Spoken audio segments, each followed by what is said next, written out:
Olá, gente. Bem-vindo à quarta lição do primeiro trimestre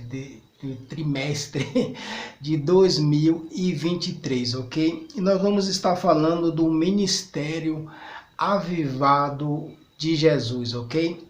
Vamos lá para a introdução, que diz assim: Jesus iniciou seu ministério na Galileia, provocando grande repercussão diante do povo, pois a sua fama ocorreu por todas as terras em derredor. Isso aconteceu porque, pela virtude do Espírito Santo, Jesus voltou para a Galileia. Nesta lição, veremos o impacto do ministério do Senhor sobre o povo, além de um ministério avivado. Sua mensagem era proclamada sobre a autoridade do Espírito Santo, ok? Vamos lá. O primeiro tópico vai nos dizer assim: Jesus é a pessoa do Espírito Santo.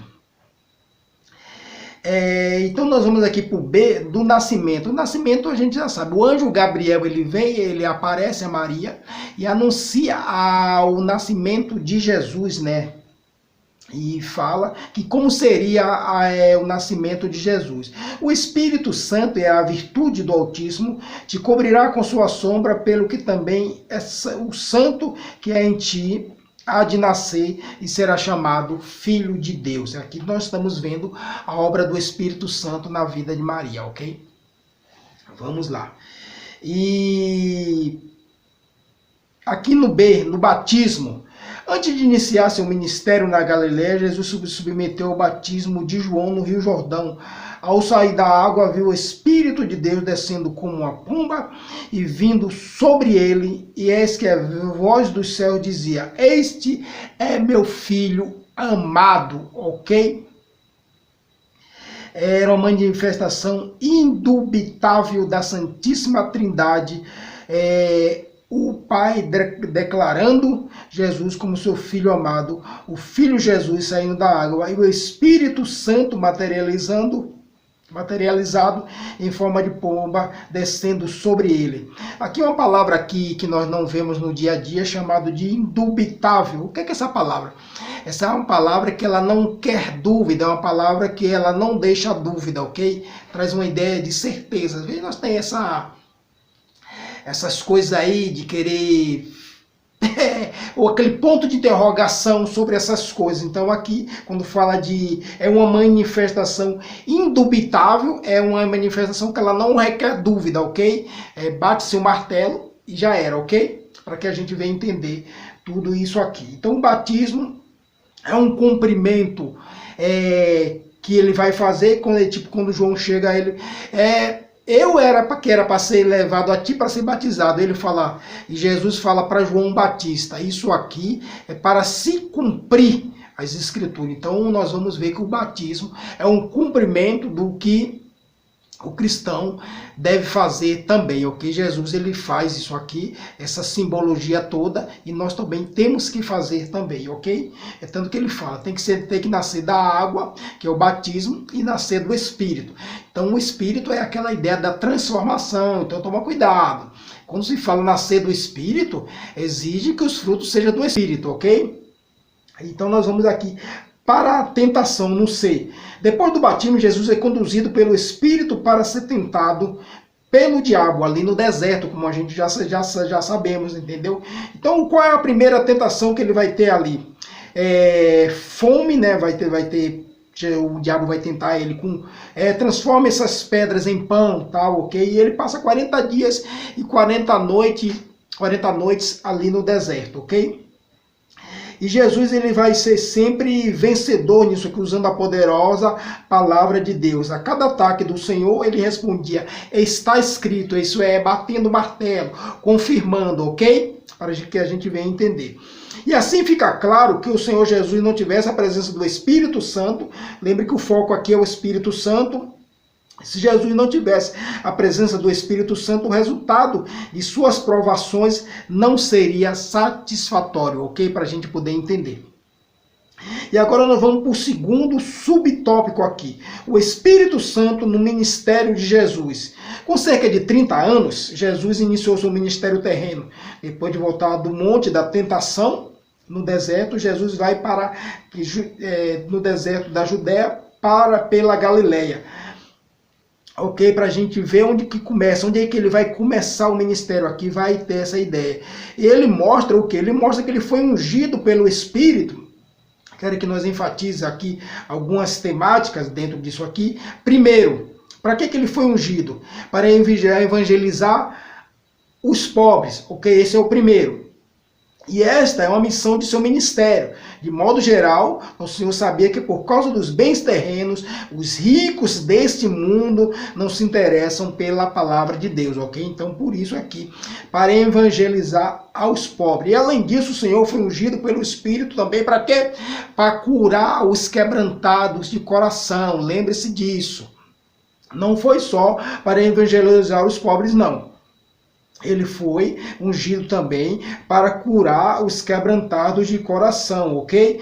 E isso vai explicar o quê? Explicar que os quebrantados de coração tem que ser o quê? Um coração humilde, uma disposição para se submeter à palavra de Deus, ok? Então isso quer dizer quebrantado de coração. Cuidado aí com o que você entende como quebrantado de coração, ok?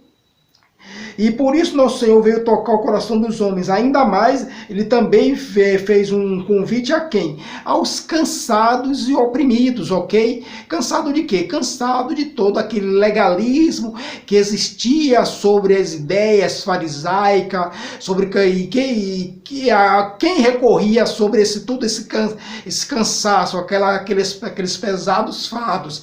Era justamente os pobres. E Jesus fala para os fariseus, olha, vocês não carregam esses fardos, mas vocês colocam no ombro do povo. Vocês não se mexem nem um dedo para carregar esses fardos. Então ele veio resgatar esse povo de quê? Do legalismo da lei, ok?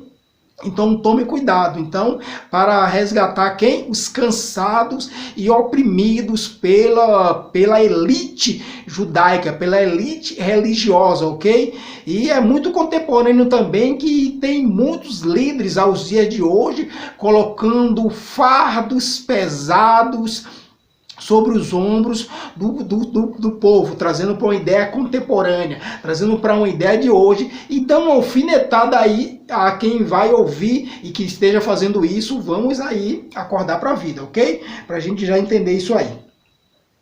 E por isso nosso Senhor veio tocar o coração dos cansados e oprimidos. E outra coisa também, ele apregoou a liberdade aos cativos. E qual é essa liberdade? Eu quero dizer aqui que existe liberdade e existe libertação. A liberdade, muitas das vezes, é aquilo que o homem dá, mas a libertação é aquilo que o próprio Jesus dá e a pessoa do Espírito Santo vem trazendo. Então, a libertação, às vezes você pode ser livre, mas você não tem uma libertação, você não é liberto. Então Jesus veio fazer também, pregoou liberdade aos cativos, aqueles que estão em prisões. E são vários tipos de prisões que o homem, ele adentra. São vários tipos de prisões. Nós vamos trazer hoje para os dias contemporâneos, para os dias atuais, quantas prisões o homem acarreta sobre sua vida aí. E Jesus veio também fazer esse resgate, não só naquele tempo, mas aos dias de hoje, trazendo para os dias de hoje. Liberdade aos cativos, ok? Os que estão sujeitos à escravidão do pecado. Ele deu também mais o quê? Ele deu vista aos cegos. Cegos o quê? Às vezes você está vendo uma coisa aqui na sua frente, mas você não está enxergando, ok? Não é só aquele cego de nascença. Trazendo aos dias de hoje, da vista ao cego, dar uma libertação, mostrar claridade daquilo, ok? Muito bom. E Jesus, ele faz essas curas aos cegos também, aqueles que estavam cegos, tanto cego fisicamente, ok? Que aqui cego fisicamente, e cegos também espiritualmente. São dois tipos de cegueira, ok? Para a gente poder entender. Em libertar desse modo, o Espírito Santo atuava diretamente na vida, na obra do nosso Salvador, ok? Para a gente poder entender. E vamos agora para o segundo tópico. Jesus e a oração em seu ministério, ok? Por que a oração? Por que nós devemos orar? Então Jesus vai trazer um exemplo por que nós devemos orar. O autor aqui vai trazer essa ideia. O valor da oração. A oração do Pai Nosso aparece em duas versões nos evangelhos. Primeiro lá em Mateus 6:9 e segundo lá em Lucas 11:2 ao 4. Em Mateus, ele encontra no texto do Sermão do Monte, ali a oração do Pai Nosso, não cumpre uma mera orientação litúrgica, mas revela o coroamento do estilo de vida sem hipocrisia, ok? E exibicionismo religioso, aquilo que fala, que o camarada fala coisas bonitas, achando, mas não para falar com o Pai, mas para que alguém veja, orando nas esquinas, de pé, eu sei falar muito bem, é isso aqui que fala desse exibicionismo religioso, a palavra quase não sai. Dessa forma, uma pessoa avivada se dirige ao Pai Nosso, santifica-o o nome dele e deseja a vinda do reino, ok? É bem interessante, eu enfatizo muito essa ideia daqui da vinda do reino e a sua justiça. É a vinda do reino e a sua justiça. E que seja feita a vontade de Deus, tanto no reino como aqui na terra. Então nós temos que tomar cuidado com essas palavras, ok? E anela por viver a vontade de Deus, ok? E cada dia essa dependência do Senhor. Dá-nos o pão nosso de cada dia. Eu quero enfatizar aqui, trazendo um pouco lá para o Antigo Testamento, uma comparação do maná. A gente vê que o maná era todo dia o maná. Ele só caía um pouco mais, justamente era na sexta, porque no sábado não ia cair. Mas a gente vê que não era para juntar para o outro dia. Então a providência de Deus, trazendo uma simbologia aqui, uma comparação muito boa. Então a providência de Deus, ela é todo dia. Então aqui fala o pão nosso de cada dia. Então essa preocupação que nós temos de ajuntar, de nos preocupar com o dia de amanhã, é como se fosse uma falta de confiança, é como se fosse uma falta de fé, ok? Então, vamos lá e confessar o pecado e pedir perdão. Essa parte do perdão aqui, ela dá uma travada no nosso sentimento de ser humano, porque fala perdoa nós, como nós perdoamos os nossos devedores. Opa! Tipo, pedindo para Deus tratar a gente como a gente trata o nosso semelhante, ok? Bem interessante. E finalmente, sabe que dele é o reino, o poder e a glória para sempre. Essa oração revela o quê? Uma vida humilde e quebrantada diante de Deus. Essa oração vem trazendo uma vida humilde e quebrantada diante de Deus, ok? E aqui no segundo subtópico, uma vida de oração, ok? Uma vida de oração. Nos evangelhos podemos perceber várias ocasiões de oração no ministério de Jesus. Ele orou para escolher os discípulos, ok? Fez uma oração de gratidão a Deus por revelar os humildes por ocasião do envio dos 70 discípulos. E logo aprendemos com Jesus a importância de uma vida de oração. Mesmo sendo Deus na condição humana, nosso Senhor buscava uma comunhão com o Pai por meio da oração.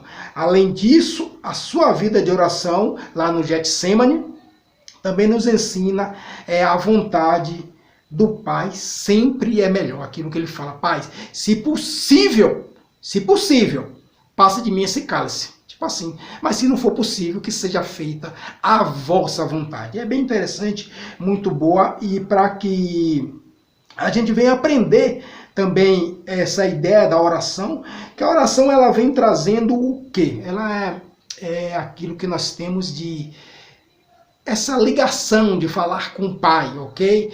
Então, o modelo geral que nós vemos aqui no segundo tópico é uma ideia de estar falando com Deus, de oração, de estar sempre em contato, porque é um alimento espiritual também, é um alimento espiritual para que a gente venha até. E Jesus, ele faz esse modelo para a gente.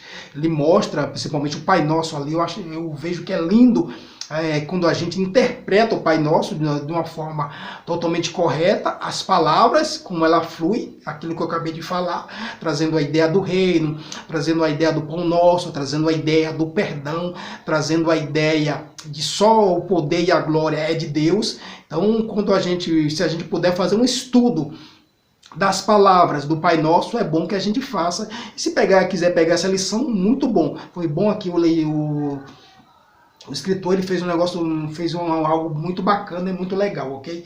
E agora nós vamos para o terceiro tópico, ok? Que diz assim, uma vida na unção do Espírito, ok? Na unção do Espírito.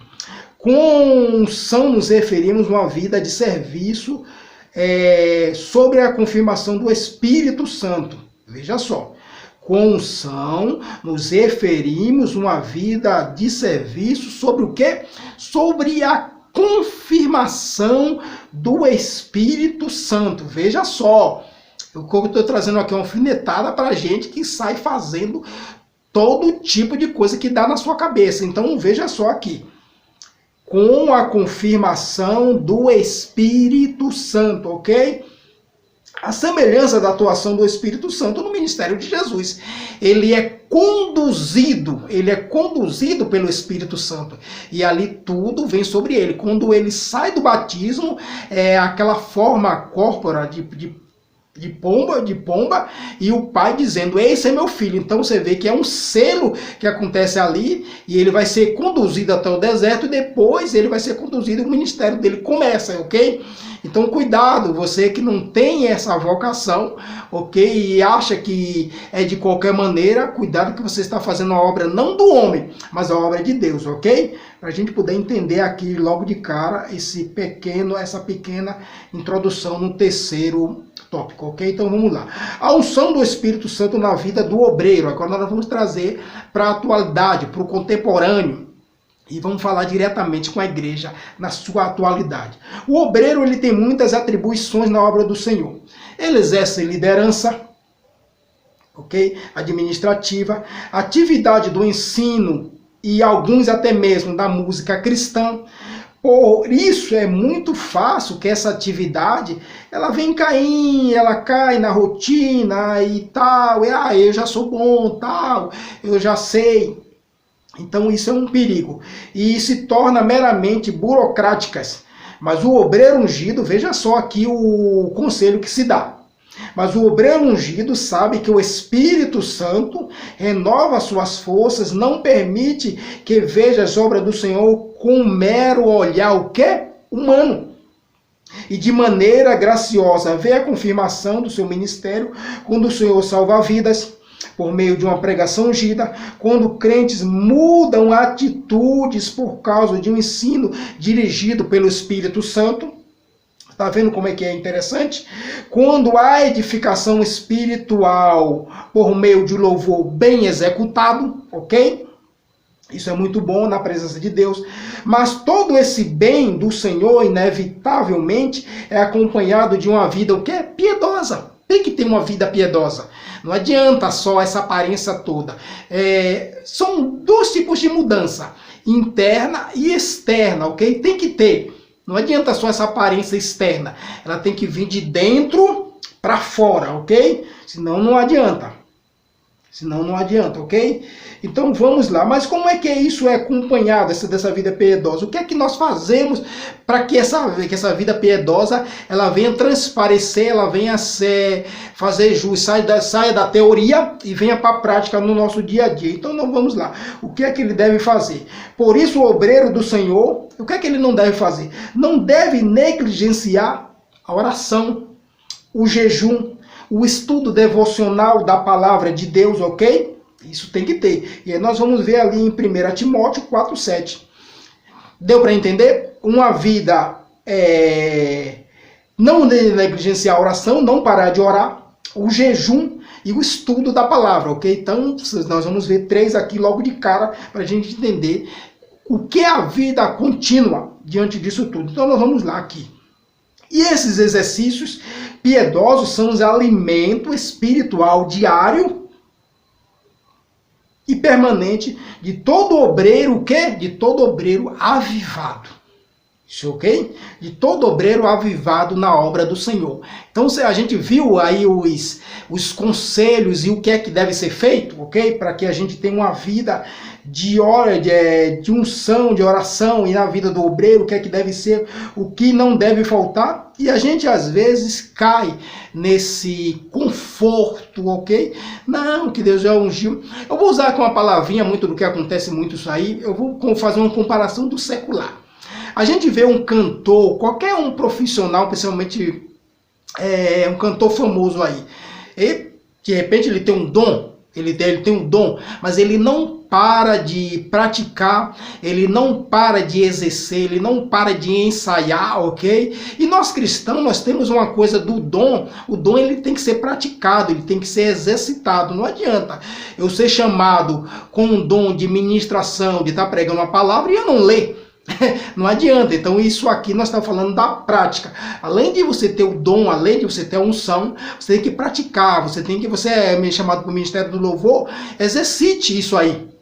Você é chamado para o ministério da pregação, do ensino, você tem que ler bastante, você tem que procurar tudo isso aí, ok? Então é isso aqui que esse recado quer dar, para não cair naquela coisa de ser morno, não, tá bom, não. Faça o melhor para o Senhor, ok? Então estou usando esses exemplos aqui, que é que nem um jogador de futebol, trazer um exemplo secular.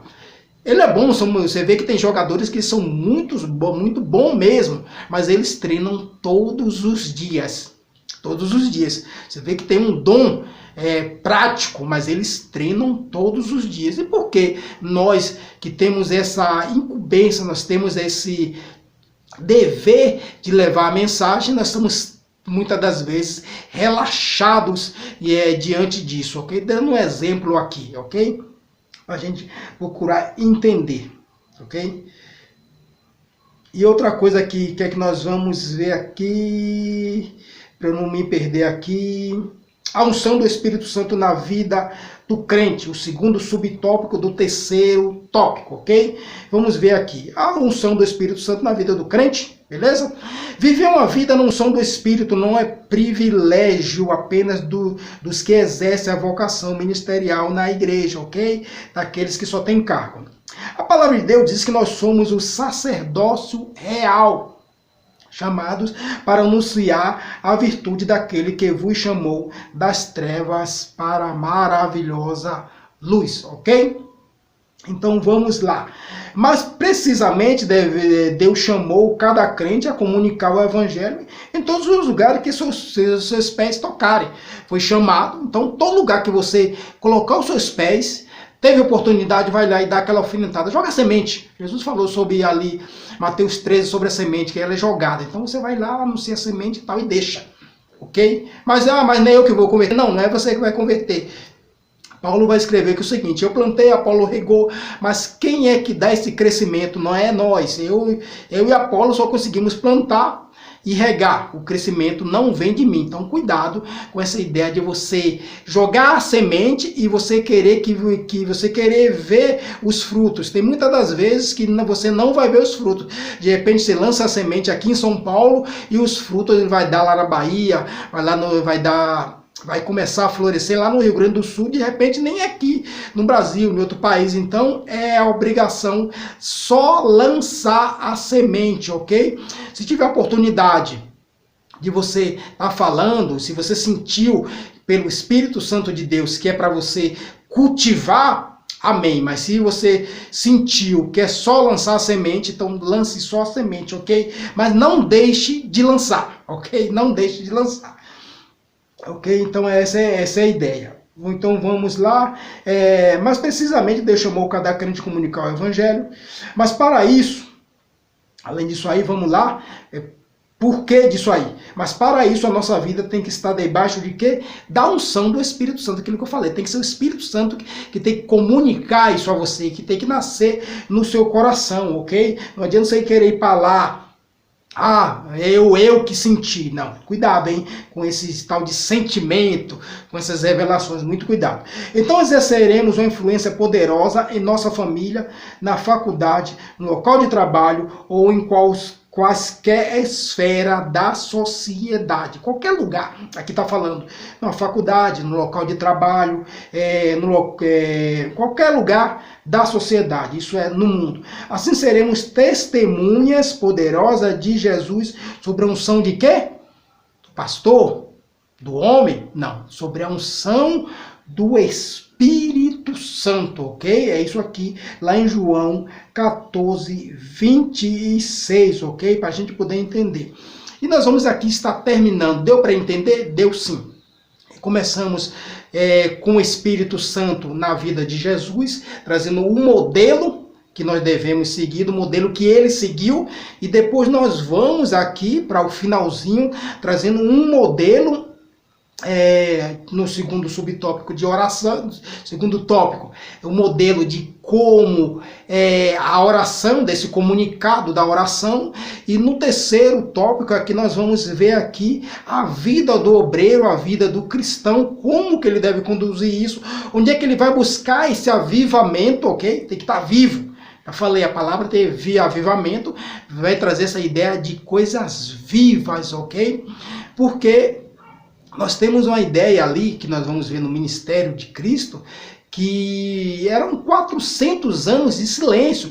O pessoal de Israel, muitos deles, já tinham perdido a esperança, ok? Então, quando se anuncia ali o nascimento do novo Salvador, você vê que é uma alegria de Maria. A gente vai ver que ela fica ali, entendeu? É tanto que ela faz uma oração ali muito interessante ali em Lucas 1:46, isso mesmo, uma oração, um louvor, né? Uma canção muito linda, eu vejo ali ela fazendo, muito bacana. Depois, se vocês quiserem dar uma lida lá naquela canção que Maria faz ali, muito bacana, muito linda, ok? Por quê? Porque havia 400 anos de silêncio e tinha vindo alguns messias antes de Cristo, então caiu-se ali, muitos deles tinham perdido a esperança. Então Jesus vem trazendo esse avivamento,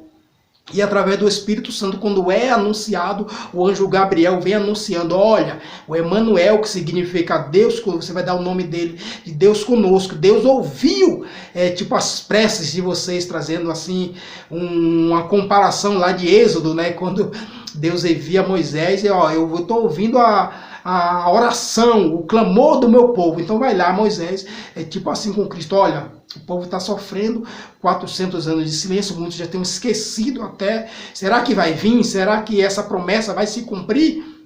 Entendeu? Para trazer isso aqui. E nós vamos ver o que Jesus vem fazendo, ok? Bem bacana mesmo assim, a atuação do Espírito Santo nessas condições, no nascimento, no batismo, do início do ministério dele, ok? E depois transferindo para a gente através da oração e através dos obreiros aqui na conclusão, né? Como que nós devemos fazer para dar seguimento a todo esse ministério que foi passado de gerações e gerações até chegar aos nossos dias, para nós fazermos a mesma coisa que está escrito. Então vamos lá para a conclusão aqui, diz: nessa lição vimos que o Senhor Jesus teve um ministério avivado, porque foi ungido pelo Espírito Santo. Ora, se o Senhor Jesus, sendo Deus, foi ungido pelo Espírito Santo para desenvolver seu ministério, por que o nosso seria diferente, ok? Não. Vivemos, pois, uma vida de serviço na causa do Mestre, de modo que o Espírito Santo confirme a nossa vocação, ok? Então, deu para entender aqui? Então, muito obrigado aí, que Deus continue abençoando nossa vida, para que nós possamos também pegar aqui da teoria e colocar em prática, ok? Então nós estamos aqui finalizando a 4ª lição do primeiro trimestre de 2023, ok? Que Deus continue abençoando.